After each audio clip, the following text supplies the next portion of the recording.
예, 대전중앙교회 청년부 여러분 만나 뵙게 돼서 너무 감사하고 또 반갑습니다.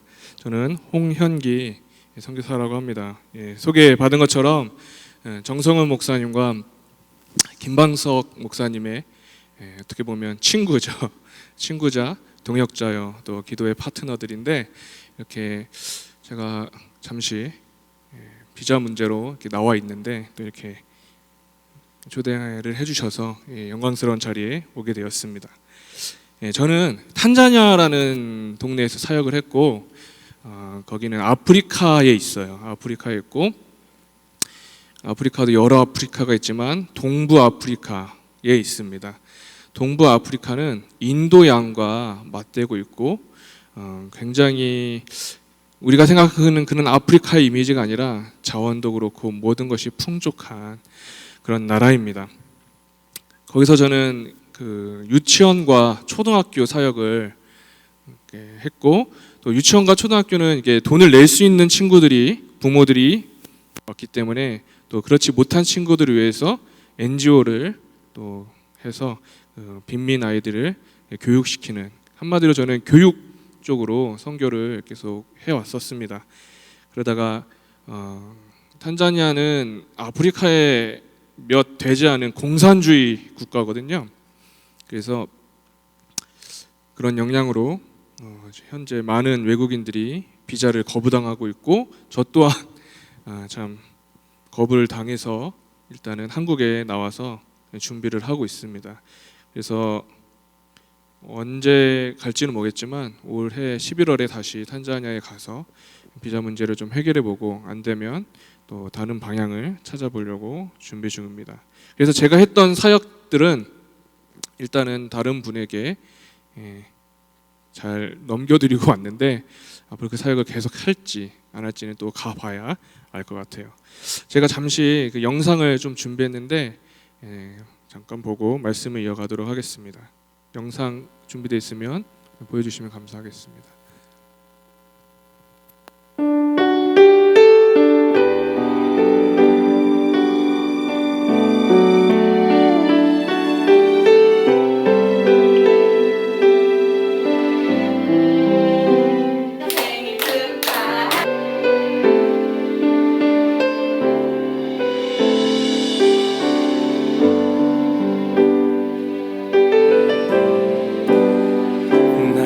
주님께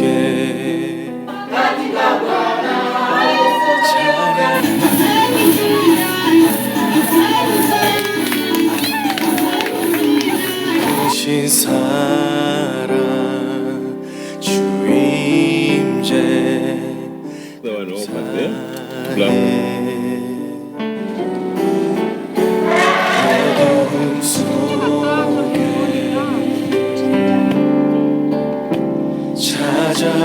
찾아오셔서 주님의 영광 보게 하시네.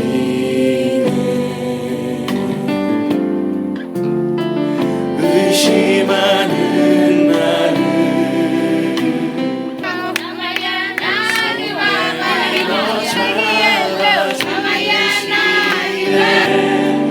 두려움만 내려놓고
예, 저는 특히 NGO 사역에 많이 치중을 했었는데 그 아이들이 탄자니아가 작년부터 공교육을 무상으로 하겠다는 취지로 초등학교를 무료로 다니게 해줬는데 많은 아이들이 몰려갔다가 많은 아이들이 되돌아왔어요.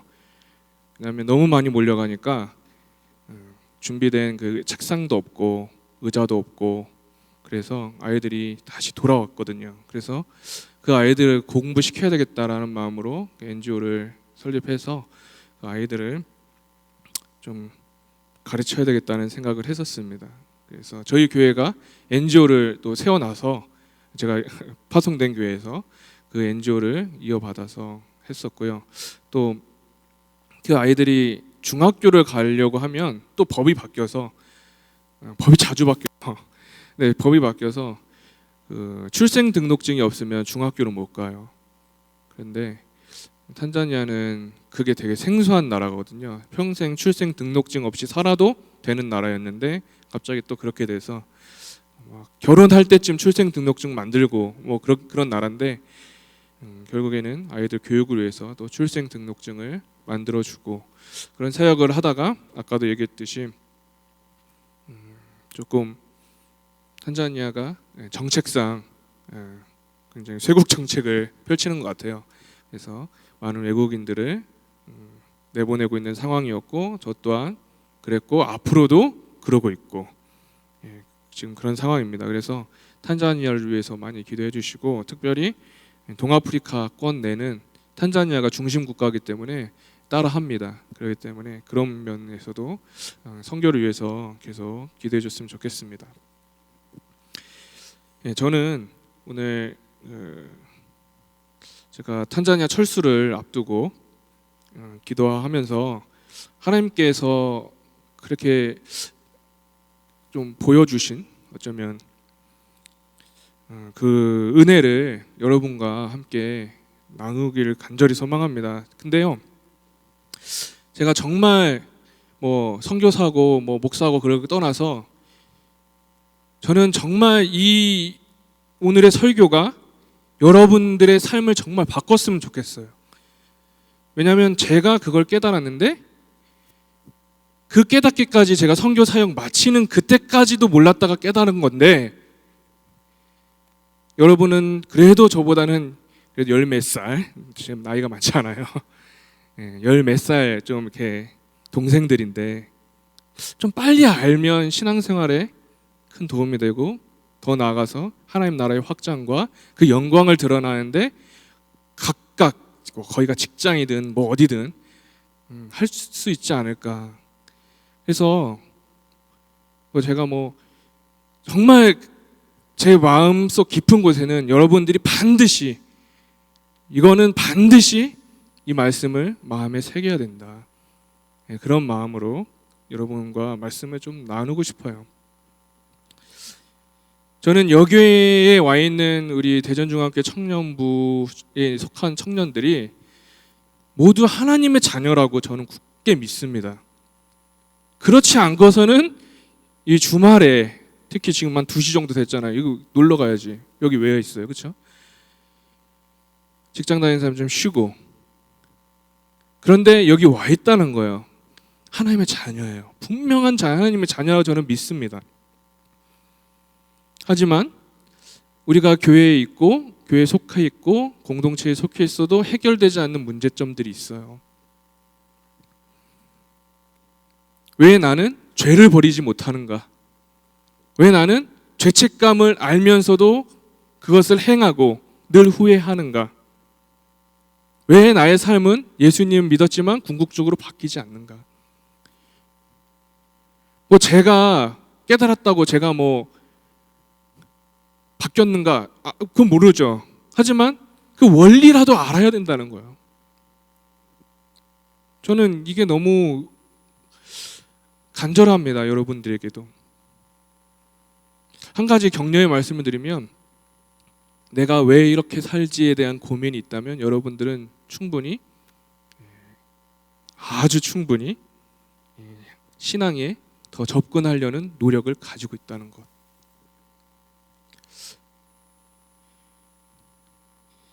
왜 우리는 하나님을 믿고 이렇게 있는데 왜 이러고 있지라고 생각이 들 때, 저는 어느 신학자를 통해서 이렇게 깨닫게 됐어요. 아주 위대한 신학자 앤드류 머레이가 신자는 하나님의 두 번의 부르심을 받는다고 했습니다. 첫 번째 부르심은 나를 따르라예요. 여러분들은 뭐 다 간증이 있겠죠. 난 하나님을 언제 믿었다, 중2 때 믿었다, 중3 때 믿었다, 뭐 수련회 가서 믿었다. 그 나를 따르라. 그리고 앤드류 머레이가 두 번째 얘기한 거는 나의 안에 거하라. 나를 따르라는 하나님을 처음 믿었던 그 회심의 순간, 내가 내 이제 죄를 버리고 하나님 따르겠습니다 했던 그 회심의 순간이 바로 나를 따르라예요. 그래서 여기 다 앉아 있는 거예요. 근데 그 두 번째 부르심을 우리가 다 들었냐, 이거는 정말 또 다른 문제예요. 나의 안에 거하라. 그건 뭐예요? 하나님과의 지속적인 만남이거든요. 그거를 우리는 신학적 용어로 성화라고 해요. 또 다른 말로 성령 충만이라고 하고 임재라고 합니다. 여기 계신 분들이 분명히 하나님 믿고 있는데 뭔가 원동력이 점점 상실되고 있고, 내가 하나님 믿는 사람과 인지 아닌지에 대한 구별점이 사라지고 있다면 스스로 의심하겠죠. 내가 하나님 믿는 건가? 예, 믿고 있어요. 나를 따르라. 그 음성을 들었다니까요. 하지만 나의 안에 거하라. 요건 좀 생각해 볼 문제라는 거예요. 내가 예수님을 따르는 곳에만 있는지, 내가 주님 안에 지금 거하고 있는지. 제가 탄자니아에서 한국 올 때 가장 가고 싶었던 데가 어디냐면 목욕탕이에요. 목욕탕은 없어, 탄자니아에. 얼마나 좋아요. 뜨뜻한 데 갔다가 차가운 데 갔다가. 여러분, 뜨거운 데 가면 뜨겁죠? 차가운 데 가면 차갑죠? 주님 안에 거할 때는 어떤 느낌일까요? 어때요? 어떨 것 같아요? 많은 사람들이 착각한다는 거예요. 나는 주님을 따르라 했기 때문에 그게 전부라고 생각한다는 거예요. 나는 주님을 지금 믿고 있다고 생각한다는 거예요. 단, 나를 따르라까지는 잘하셨어요. 하지만 주님 안에 거하는 문제는 또 다른 거예요. 그 부르심을 받았냐는 거예요.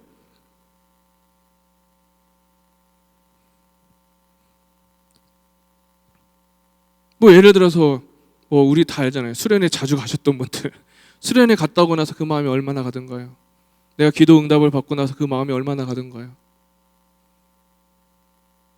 왜 우리의 원동력이 점점 상실될까라는 생각을 해보게 된다는 거예요. 그러다가 큰 침체에 빠지기도 하고, 죄라는 것이 내 삶에 경계 없이 침투하는데도 모르게 된다는 거예요. 그래서 하나님은 나를 따르라 말씀하셨지만 나의 안에 거하라. 이 두 번째 부르심을 우리에게 여전히 문 두드리고 계신다는 사실을 우리는 반드시 알아야 합니다. 그래서 저는 오늘 나의 안에 거하는 사람들, 주님 안에 거하는 사람들의 특징을 좀 살펴보려고 합니다. 첫 번째 특징은요, 헌신한다는 거예요. 헌신. 여러분, 헌신은 어떤 이미지일까요? 뭔가 헌신이라고 할 때는 일방적인 이미지라고 생각하기 쉬워요. 제가 아프리카에서 사역을 하다 보니까 아프리카 사람들의 특징은 받는 것에 익숙해요. 고마움에 대한 어떤 모르겠어요. 욕하는 거 아니에요. 받는 것에 대해 엄청 당연스럽게 생각해요. 그리고 내가 공짜로 받았음에도 불구하고 자기 스스로 부족하다고 생각하면 훔치기도 해요. 근데 그걸 나쁘다고 생각 안 해요. 거기서 제가 어떤 생각을 할까요? 나는 계속 주는데 왜 얘네들은 이러지? 그 원인이 있어요. 쌍방적인 소통이 없기 때문에요. 난 주기만 하는 거예요. 여러분, 하나님이 우리에게 주기만 하는 분일까요? 하나님은 일방적으로 우리가 기도하면 줘야 되고, 그런 헌신을 하셔야 되는 분일까요? 아니에요. 하나님 인격적인 분이에요. 제가 아프리카 사람들한테 왜 줘도 끝이 없지라고 생각하는 것처럼 하나님도 야 니네는 왜 줘도 만족이 없니? 서로 소통하지 않는데, 인격적인 하나님과 우리가 소통하지 않는데,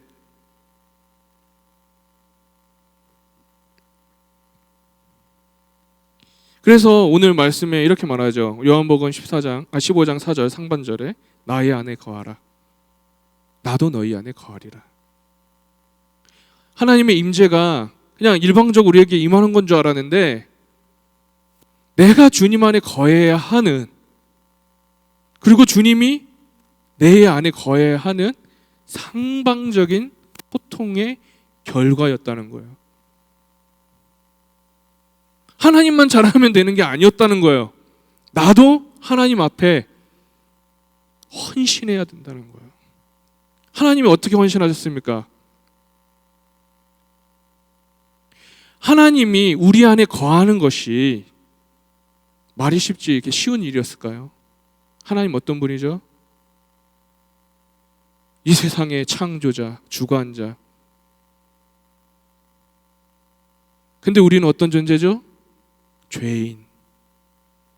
가장 깨끗한 분이, 가장 더러운 우리 안에 거하는 것이 어떻게 쉬울 수 있냐는 거예요.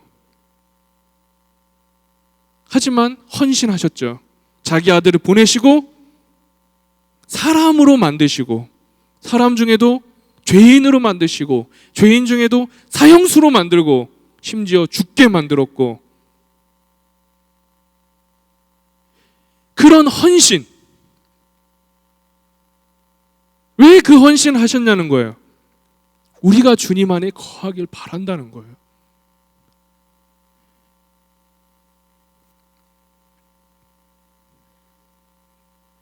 우리는 이런 헌신을 경험해 놓고도 진짜 헌신하려는 마음은 사실 좀 어려워요. 그렇죠?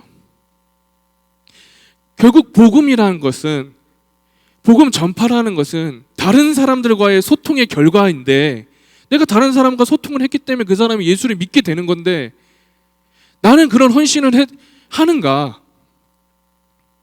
하나님은 자기 아들을 보내시고 죽이셨는데, 그토록 헌신하셨는데, 나는 내 이웃을 위해 얼마나 헌신을 하는가?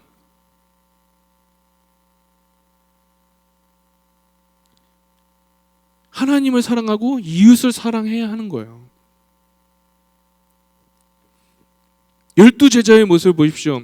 예수님과 동행했던 그 3년 동안 그들은 나를 따르라, 그래서 그물을 던지고 따라갔어요. 하지만 그 3년 동안 그들이 한 거는 헌신하지 않았어요. 어느 날 예수님께서 제자들이 싸우고 있는 거예요. 그래서 너 왜 싸우냐 보니까 자기가 스스로 하나님 나라에 가서 예수님 우편에 앉겠다, 좌편에 앉겠다 싸우고 있는 거예요. 그게 뭐 중요해요? 예수님 이 땅에 오신 이유는 복음이고 구원이란 말이에요. 그런데 내가 좌에, 네가 우에 이러고 싸우고 있었다는, 뭐예요? 주님을 따라갔지만, 너가 나를 따르라 해서 따랐지만 헌신이 없었던 거예요.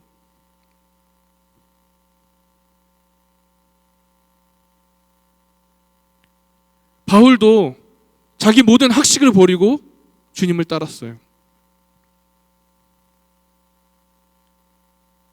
우리도 우리 나름대로 뭔가 버리고 주님을 따랐다고 생각할 수 있어요. 저도 탄자니아 갈 때 나는 버린 것들이 있죠. 가장 버린 거, 빠른 인터넷. 탄자니아는 카톡이 안 가요, 잘. 카톡마저 안 가. 누가 한국에서 사진 보내주면은 그걸 왜 이걸 보내지 이러고 있어요. 어차피 안 열리는데. 또 동네 병원. 우린 동네 병원 많잖아요. 탄자니아 그냥 약으로 잘 먹어야지. 안 아픈 게 최고야. 또 먹을 거. 라면을 되게 좋아했는데 라면을 못 먹는 거예요. 그래서 중국 마트가 있어서 가면은 코로나 사태 때 라면 누가 다 사간 거야. 라면도 못 먹고 오고, 그렇죠? 또 친구와 가족들, 하는 버린 게 있다고 생각했던 거예요. 저는 이게 헌신인 줄 알았어요.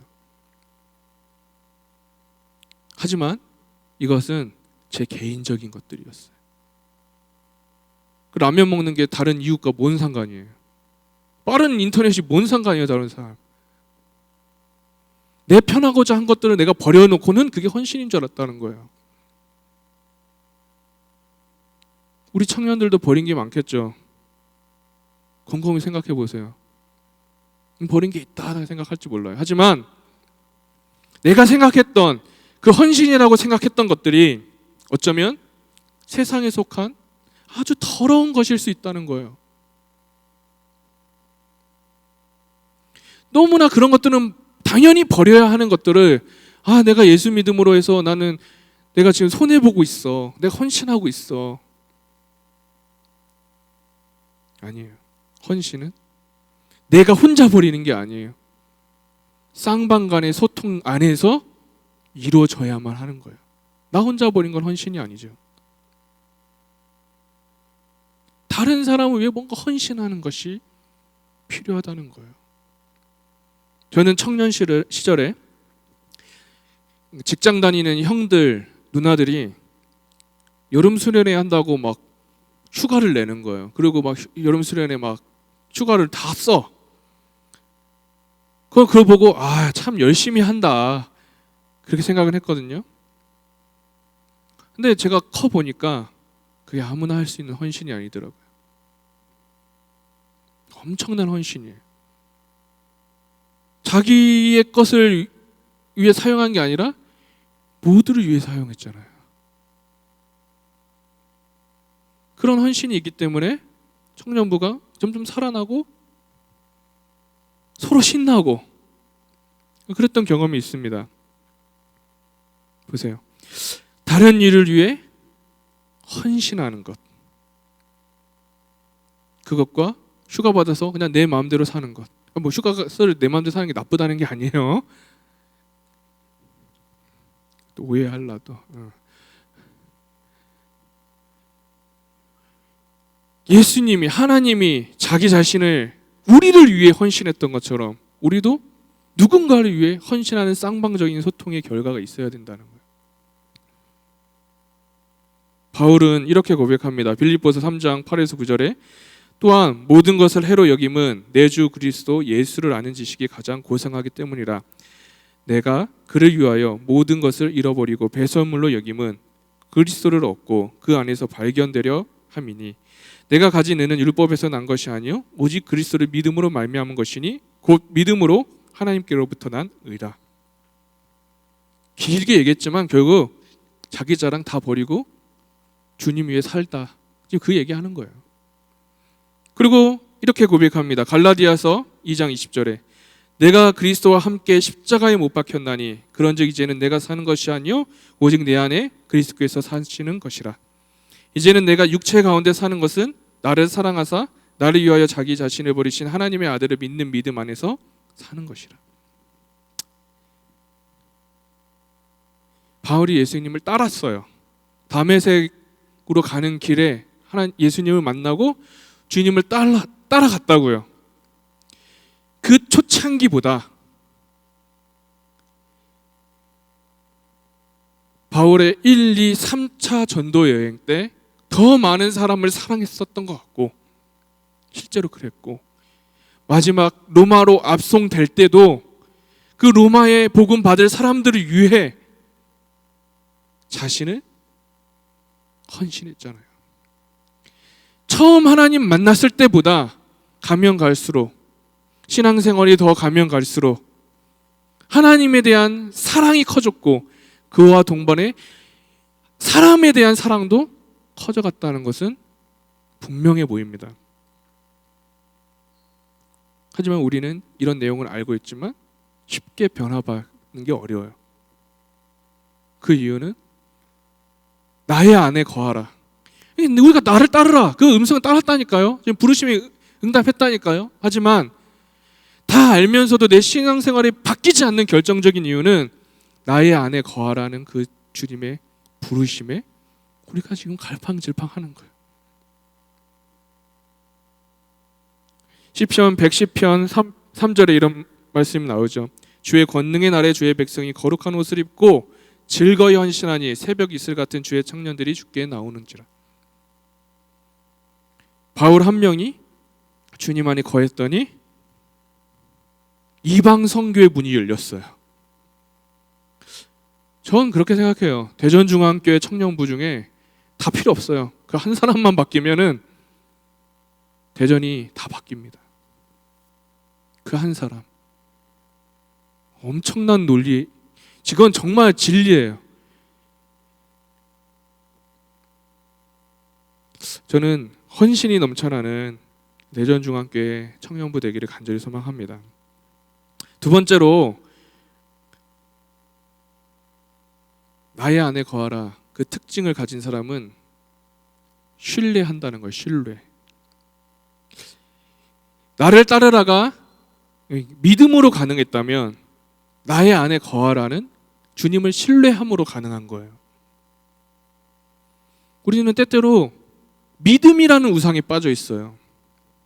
어떤 우상이냐면 내가 그 나를 따르라 그 처음 만났던 그 은혜의 향수 내지는 추억, 그것이 우상이 되어서 그래 나도 하나님 믿어, 그때 내가 하나님 믿었어, 그리고 그랬어, 지금 이러는 거예요. 과거의 은혜가 현재의 은혜라고 착각을 하는 거죠. 그게 우상이잖아요. 난 신앙이 좋은 줄 알았는데 알고 보니까 그냥 자기 기만에 빠져 있던 거예요. 가끔 이게 하다 보면 그래요. 목사님, 제가요 초등학교 때까지는 그래도 교회 잘 다녔거든요. 제가요 중고등학교 때까지는 교회 잘 다녔거든요. 근데 대학 가고 직장 가더니 안 다녀요. 여러분, 우리가 그 친구들을 함부로 판단할 수 없어요. 그분들은 분명히 나를 따르라는 음성에 응답했을지도 몰라요. 하지만 왜 지금은 이 자리에 없는 거죠? 나의 안에 거하라는 주님의 음성에 대해서 민감하지 못했기 때문에. 그 친구들 우리가 또 도와줘야 돼요, 사실은.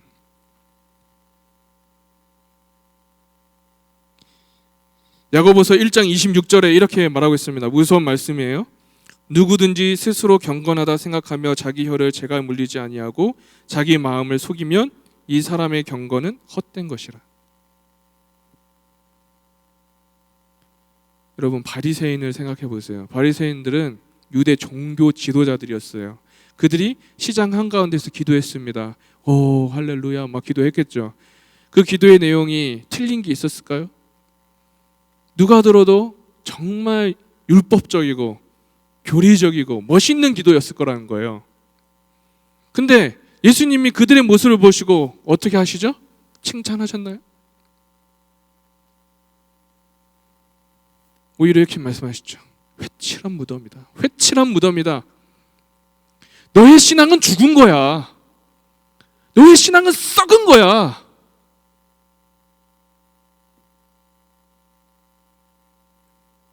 믿음은 뛰어났을지 몰라도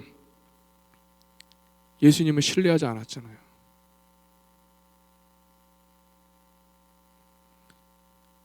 우리가 나를 따르라 그 첫 부르심의 감격이 있어요. 그래서 이 자리까지 온 것만 해도 저는 와, 엄청 은혜 받았었구나 그때. 지금 그거예요. 그걸 못 잊는 거지. 하지만 장담하건대 여러분에겐 새로운 은혜가 필요해요.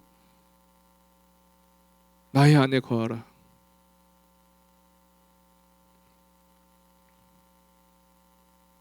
왜 그래요? 그래야 안전하니까. 요한복음 15장 4절 하반절에 이렇게 말하죠. 가지가 포도나무에 붙어 있지 아니하면 스스로 열매를 맺을 수 없음 같이 너희도 내 안에 있지 아니하면 그러하리라. 저희 이모부가 김제에서 포도원을 하셨어요. 그래서 어렸을 때 놀러 가면은 포도원에도 가서 좀 도와드리고 그랬는데 멀쩡한 가지를 다 이렇게 치는 거예요. 그래서 제 어린 마음에 이 가지에 포도가 많이 달리면 더 돈을 많이 벌지 않을까 이런 생각을 했던 거예요. 그래서 이모부 이게 다 하면은 이거 아까워서 어떡해요. 그러니까 이모부가 이렇게 가지치기를 해줘야 포도가 당도가 높아진다고.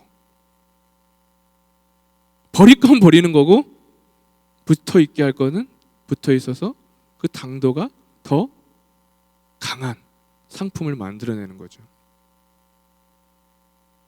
바리새인들은 가지치기 당한 포도나무 가지였어요. 그들이 아무리 열심히 노력해도 결과를 낼 수 없었을 거예요.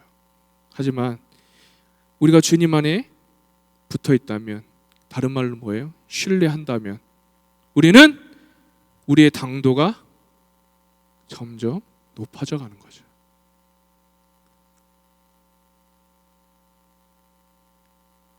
지금 이 자리에 이렇게 나를 따르라 해서 와 계신 여러분이 주님 안에 붙어 있기 때문에 나는 하기 싫어도 어쩔 수 없이 신앙이 늘어가고 있어요. 절대 놓치지 마세요.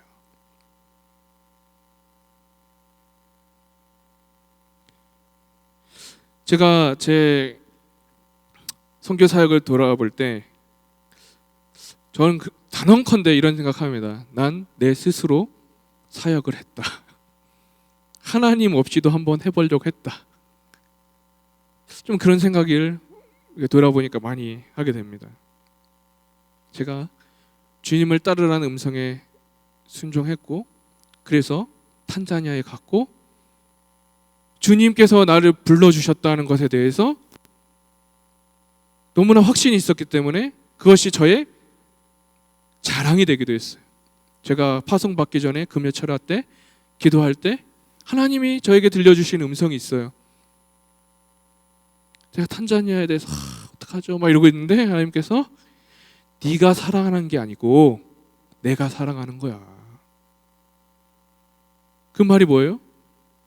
네 안에 사랑이 없어도 내가 사랑하기 때문에 가도 돼. 그런 얘기 같더라고요. 저는 그 확실한 부르심, 그런 게 있었기 때문에 저는 그게 양분이 돼서 사역을 정말 잘할 수 있다고 생각했어요. 그런데 그게 아니더라고요. 제가 나의 안에 거하라는 그 음성을, 그 부르심에 응답하지 않은 채 있었기 때문에 사역은 점점 불평불만이 생기고 힘들고 괴롭고 하기 싫은, 도망치고 싶은, 표를 끊을까 말까 뭐 이런 거 있잖아요. 한국으로 가는 표를 끊을까 말까.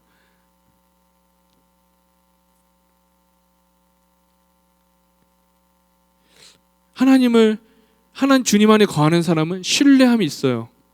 근데 제 안에 신뢰함이 없으니까 스카이스캐너로 한국 가는 표를 끊었다 말다 막 이런단 말이에요. NGO를 시작했습니다. 그래서 2개 초등학교에 공문을 보내서 좀 가난한 친구들이지만 공부하고자 하는 친구들에게 기회를 주세요 하고 공문을 보냈는데 어찌어찌 해서 왔어요. 근데 저희는 이제 기독교니까 말씀도 가르치고 찬양도 하고, 물론 좀 떨렸어요. 제가 했는데 실제적으로 아니 4분의 1이 안 나오는 거예요. 그러니까 물어보니까 왜 우리는 무슬림인데 왜 말씀을 가르치고 왜 찬양을 하냐고, 공부만 가르치면 되지 막 그러더라고요. 그래서 다시 편지를 다 써가지고 부모님들 그런 게 아니고요 이러면서, 그러던 어느 날 학부모 2명이 찾아오는 거예요.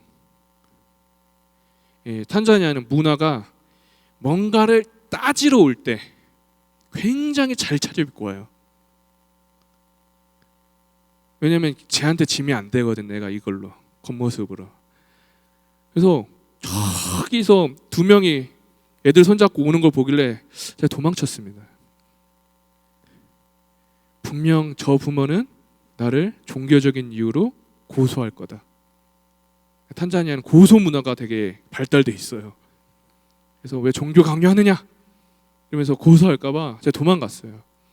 근데 눈치 없는 직원이 계속 전화를 하는 거예요. 선사님 어디세요? 없다고 해. 어디세요? 빨리 올 시간 하는데요. 난 탄자니아에서는 법정 가기 싫은데 갔습니다. 부모들이 딱 이렇게 하고 있더라고요. 그래서 뭐라고 설득하지? 이러고 있는데 그 부모들이 그 얘기하는 거예요. 목사님, 움충가지라고 하거든요. 목사님, 우리 애들이요 멍청해요. 우리 애들 2번이나 유급했어요. 4학년 때 시험을 봐서 못하면 계속 유급하거든요. 우리 애들 공부 좀 잘 가르쳐 주세요. 아니 그 말을 하러 온 거예요. 근데 나는 날 고소하러 온 줄 알고 도망쳤다니까요. 집에 숨어가지고 없다고 해. 신뢰의 문제잖아요.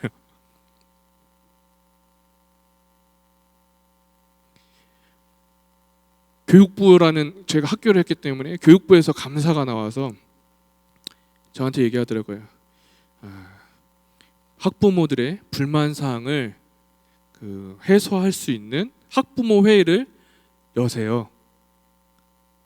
생각해봐요. 좋은 말만 들어도 그런데 불만을 해결하는 회의를 소집하라고 하니, 그리고 이 사람들은 뭐 우리나라도 마찬가지지만 화가 나면 말이 굉장히 빨라요.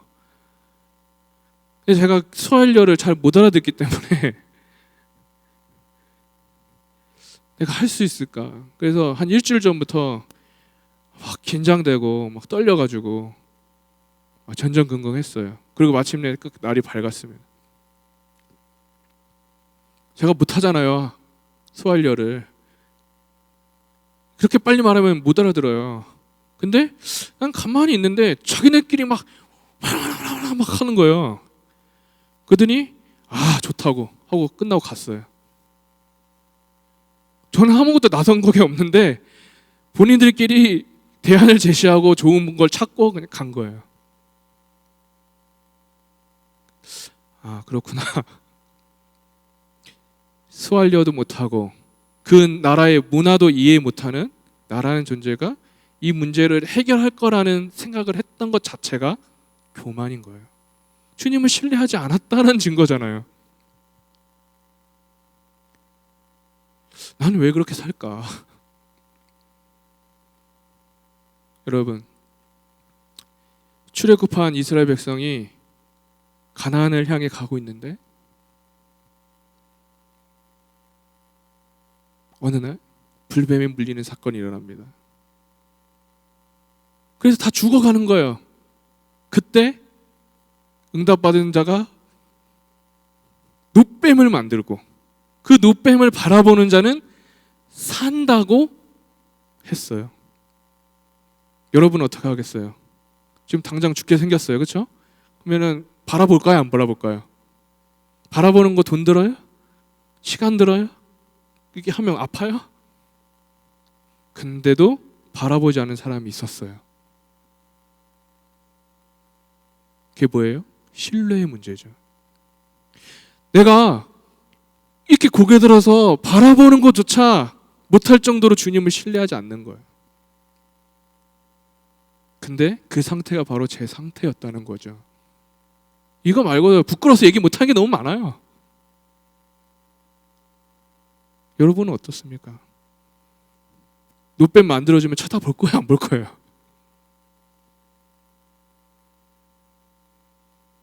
근데 각자의 상황에 맞게 그렇게 딱 들어갈 때 우리가 선뜻 결단을 못 내릴 수 있어요.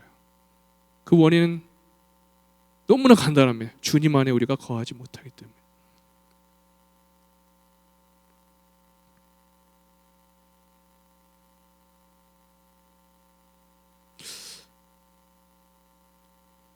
주님을 만난다는 것, 주님 안에 거한다는 것,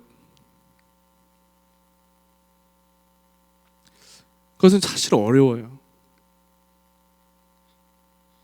신뢰의 문제는요, 어제 있었던 그 은혜를 붙잡는 것도 아니고요, 내일 있을 은혜를 붙잡는 것도 아니거든요.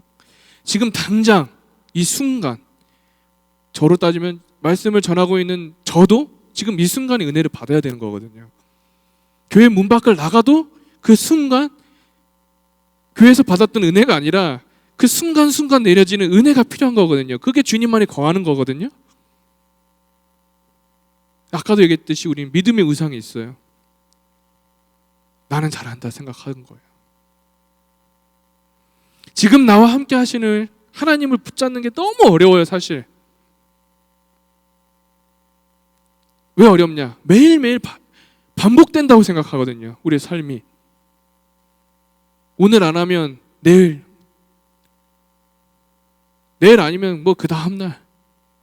아니에요. 하나님의 은혜는 그날 내려주시는 거예요. 이스라엘 백성이 이스라엘 광야를 지날 때 하나님께서 만나를 주셨는데 그 만나는 오늘 안 먹으면 썩는 거예요. 내일 먹어야지 하고 먹었다가는 다 썩어버려요. 우리가 아침에 눈 뜨고 일어났을 때부터 부어주시는 하나님의 은혜가 있어요. 그걸 잡는 사람이 주님 안에 거하는 사람이에요. 시편 73편 25절에 이렇게 말합니다. 하늘에서는 주 외에 누가 내게 있으리요, 땅에서는 주밖에 내가 사모할 리 없나이다. 하나님만 사모해야 되는데 딴 게 많이 보이거든. 물론 매일 하나님을, 매 순간 하나님을 한다는 거 어려워요. 저도 딸이 있고 아들이 있지만 일하다 보면 내가 딸이 있나 아들이 있나 이거 순간 잊어버리는 거예요. 하지만 난 걔를 사랑해, 걔네들을. 그런 거예요. 내가 뭔가에 집중해 있고 막 그러지만 결정적일 때 하나님이 떠오르는 것, 그게 주님 안에 거하는 거예요. 여러분이 어떤 선택의 순간에 적어도 한 번의 필터, 주님을 생각했다면 그게 주님 안에 거하는 거예요. 그 필터가 없으면 안 돼요.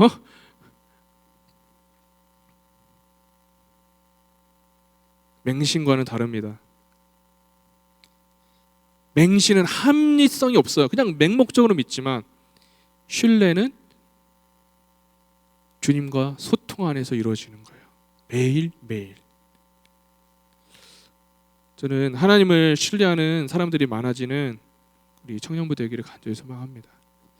마지막으로 나의 안에 거하는 그 부르심을 응답받은 사람의 특징, 저는 이게 너무 중요해요.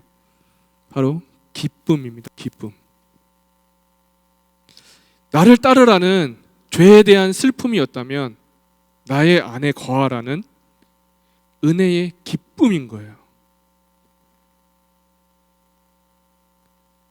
이사야 61장 3절에 이렇게 말씀하십니다. 무릇 시온에서 슬퍼하는 자에게 화관을 주어 그 죄를 대신하며 기쁨의 기름으로 그 슬픔을 대신하며 찬송의 옷으로 그 근심을 대신하시고 그들이 의의 나무 곧 여호와께서 심으신 그 영광을 나타낼 자라 일컬음을 받게 하려 합니다. 혹시 여러분을 슬프게 하는 게 뭐예요? 제가 여기 온다고 해서 한번 생각해 봤어요. 내가 라떼는 말이야는 아닌데 어쨌든 내가 왜 슬퍼했을까? 그 젊은 시절에 군대 가기 전까지는 굉장히 그 가정 때문에 힘들었던 것 같아요. 뭔가 무너진 전형적인 가정? 거기서 내가 어떻게 살았지? 물론 저희 아버지가 예수 믿기 전 일이죠. 군대를 다녀와서는 나름 외로움? 그런 것 때문에 좀 슬펐던 것 같아요. 먹구름 복학생, 뭐 이건 가벼운 거지만 내 마음을 터놓을 친구들이 뭐 외국에 갔다던가 군대에 갔다던가 뭐 이렇게 된 거. 제가 군대를 빨리 가는 바람에 우리 학년에 동기가 별로 없었거든요. 대학원을 졸업하고는 신학대학원이죠. 좀 미래에 대해서 슬퍼하지 않았을까? 이 친구는 좋은 사역지도 가고 저 친구는 결혼도 하고 그랬는데 나는 지금 뭐 하는가? 그런데 자세히 들여다보니까요, 그 원인이 비교의식이 있었던 거예요. 나보다 행복한 가정, 훌륭한 부모를 둔 친구들, 나보다 인기 많은 친구들, 운동 잘하고 공부 잘하는 친구들, 더 좋은 교회에서 사역하는 친구들, 좋은 멘토를 만난 친구들, 나보다 빨리 결혼한 친구들, 이 비교의식이 저의 기쁨을 많이 뺏어갔던 거죠. 그렇다고 맨날 슬퍼하지 않았어요. 그렇다는 거예요. 근데 이 비교의식이 결국 뭐예요? 자기 만족이잖아요. 내 만족을 채우려고 했는데 우리 스스로는 그걸 채울 수가 없어요. 내가 기뻐하겠다고 기뻐해집니까? 죄송한 얘기지만 제가 지금 탄자니아에서 나온 바람에 한 2달 정도 백수인데요. 영어 공부도 해요. 예, 오해하지 마세요. 근데 막 재밌고 싶잖아요. 그러니까 TV를 막 보는 거예요. 한국 TV 오랜만에 보니까 어느 순간은 좋았어. 막 싹쓸이도 나오고 요즘, 그렇죠? 좋았어. 근데 어느 순간 재미가 없는. 재미, 그 기쁨, 그걸 내 스스로 창출하려고 한다는 것은 참 어려운 거죠. 다만 하나님이 주시는 기쁨은 뭔가 다르다는 것. 그걸 알아야 돼요. 똑같이 가정 환경 때문에 힘들고 외롭고 미래가 불안해도 하나님과 소통하는 사람은 세상과 다른 차원의 기쁨이 날마다 주어진다는 것. 제가 워낙 할 게 없으니까, 그렇죠? 요즘 또 유튜브가 대세잖아요. 유튜브에 선우정아의 도망가자를 이렇게 듣고 있는데 댓글이 있는 거예요.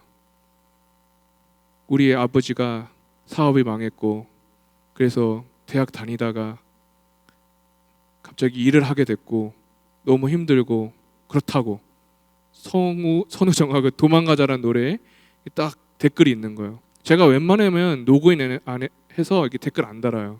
제 흔적을 남기면 안 되니까. 너무 달고 싶은 거예요. 힘내세요. 당신을 응원합니다.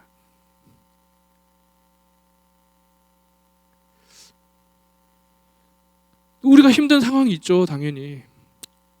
왜 없겠어요? 좋은 직장 간다고 안 힘들까요? 결혼한다고 안 힘들까요? 더 힘들지, 그렇지? 근데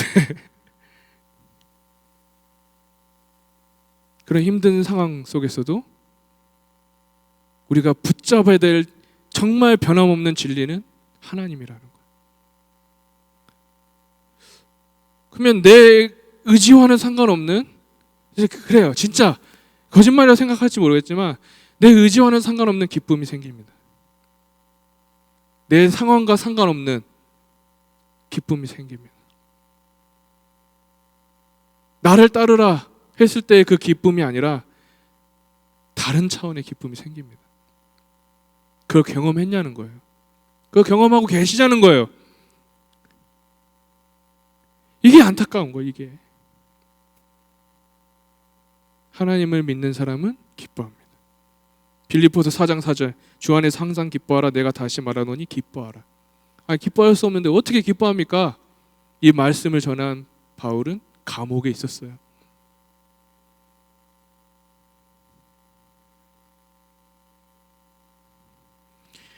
엄청 단순한 얘기 같죠?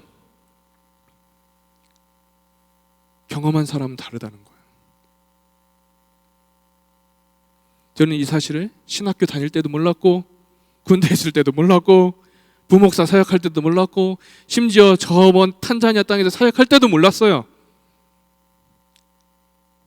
그러다가 마지막 하나님, 저 사람은 비자 받는데 말이야,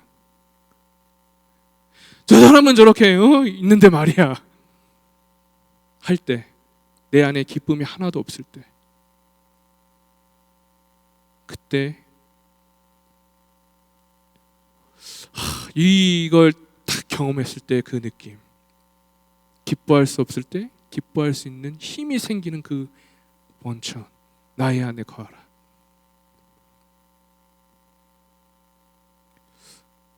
요한복음 15장 11절에 이렇게 말합니다. 내가 이것을 너희에게 이름은 내 기쁨이 너희 안에 있어 너희 기쁨을 충만하게 하려 함이라. 하나님의 기쁨이 우리 안에 충만하게 바라신다는 거예요. 제가 한국으로 돌아오는 비행기 안에서 결심했습니다. 한국 가서는 기쁘게 살자. 왔는데 또 슬픔이 있죠, 당연히. 난 어디를 가야 될까? 한국에 오니까요, 갈 데가 없어요. 선교사들의 비애죠. 갈 데가 없어. 자녀들이 있어요. 그 자녀들을 어디서 교육해야 되는지도 힘들어져요. 하지만 저는 그럼에도 불구하고 이게 뭔데 이게? 잠깐 지나갈 거잖아. 사람이 여유가 없어지고 다른 사람을 막 의식하고 메마른 감정이 그 되는 이유는 환경 때문이 아니라는 거예요. 하나님의 그 임재를 정말 경험했는지, 주님 안에 우리가 거하고 있는지가 문제입니다. 로마서 15장 13절에 이렇게 말씀하십니다. 소망의 하나님이 모든 기쁨과 평강을 믿음 안에서 너희에게 충만하게 하사 성령의 능력으로 소망이 넘치게 하시기를 원하노라. 처음 하나님을 만났을 때보다 신앙생활을 하면 할수록 더 감격이 크고 기뻐지는 것이 바로 주님 안에 거하는 사람들이에요. 저는 그래요. 제 기쁨이 또 어느 순간 어떤 고난과 또 그걸로 또 사라질지 몰라요. 하지만 그 맛이라도 봤다는 것이 얼마나 감사한지. 뜨거운 물에 들어갔을 때 뜨겁구나. 차가운 물에 들어갔을 때 차갑구나. 주님 안에 거했을 때 이런 거구나. 여러분은 경험하고 있냐는 거예요. 저는 여러분이 그 기쁨을 되찾기를 간절히 소망합니다. 말씀 마치겠어요. 주님 안에 거하라. 여러분, 이건 주님의 부르심이에요.